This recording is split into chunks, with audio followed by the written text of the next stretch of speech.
There are many ways you can improve your English. One of them is to become more familiar with a few idioms and proverbs.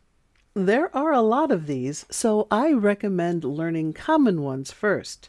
Today, you're going to learn a few common proverbs and idioms. So let's get started.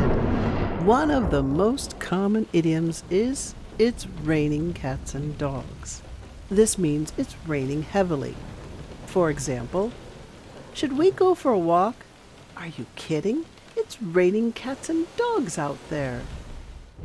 Making a mountain out of a molehill. This means making a big deal out of a little problem. For example, I forgot to bring my notebook. Now I'll fail the class. Relax, you're making a mountain out of a molehill. Just borrow mine. A fly in the ointment. This means it was a minor problem. For example, the party was great, but the music was too loud. Yeah, that was the only fly in the ointment. A fish out of water. A fish out of water means someone who is uncomfortable in a specific situation. For example, this is my first dance class and I have no idea what I'm doing. Don't worry, everyone feels like a fish out of water at first. A wolf in sheep's clothing.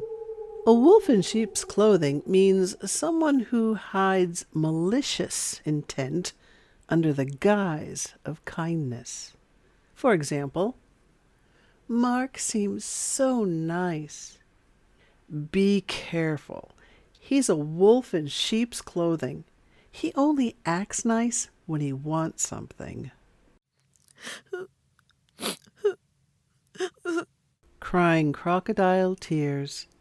Crocodile tears, or superficial sympathy, is used to describe a false, insincere display of emotion, such as crying fake tears of grief or apology. For example, Sophie just apologized, but I think she's faking it. Yeah, she's just crying crocodile tears. Bats in your belfry. Use this to indicate that someone is acting eccentric or crazy. For example, I want to build a spaceship in my backyard. You've got bats in your belfry if you think that's possible. A snake in the grass. This is an unpleasant person who cannot be trusted. Ben secretly applied for the same job as his best friend. No one knew he was such a snake in the grass. Let's talk proverbs. Here are a few common ones. You can't make a silk purse out of a sow's ear. This means to be unable to turn something ugly or inferior into something attractive or of value.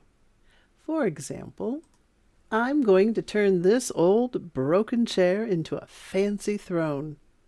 Good luck with that. You can't make a silk purse out of a sow's ear. You can if you know what you're doing and have the right tools. Birds of a feather flock together. This means people of the same sort or with the same tastes and interests will be found together. For example, have you noticed that all the gamers in our class always hang out together? Yeah, birds of a feather flock together. The early bird catches the worm. This means that the person who takes the earliest opportunity to do something will gain the advantage over others. For example, why are you up so early? I want to get to the library before it gets crowded. The early bird catches the worm. A penny for your thoughts. The simplest meaning is, what's on your mind? Or, tell me what you're thinking. We use this idiom, a penny for your thoughts, when we see that someone is really thinking about something and you want to know what it is. For example, if you see your friend staring out the window, lost in thought, you might say, "You seem deep in thought." A penny for your thoughts? Actions speak louder than words. This means what someone actually does means more than what they will do. For example, Jake keeps saying he'll help, but he never does. Actions speak louder than words. If he really wanted to help, he would. Don't count your chickens before they hatch. This means don't be too confident in anticipating success or good fortune before it is certain. For example, I'm already planning how to spend my lottery winnings. Don't count your chickens before they hatch. You haven't won yet. When in Rome, do as the Romans do. When you're visiting another place, you should follow the customs of the people in that place. For example, everyone here eats with chopsticks, but I don't know how. Just give it a try. When in Rome, do as the Romans do. And sometimes native speakers will just shorten it to, when in Rome. Honesty is the best policy. There are often practical as well as moral reasons for being honest. For example, did you break the vase? Did you break the vase? Yes, I'm sorry. I appreciate your honesty. Honesty is the best policy. If you enjoyed this video, you're going to love these videos on idioms and slang. Thanks so much for watching, and until next time, please keep practicing. Bye.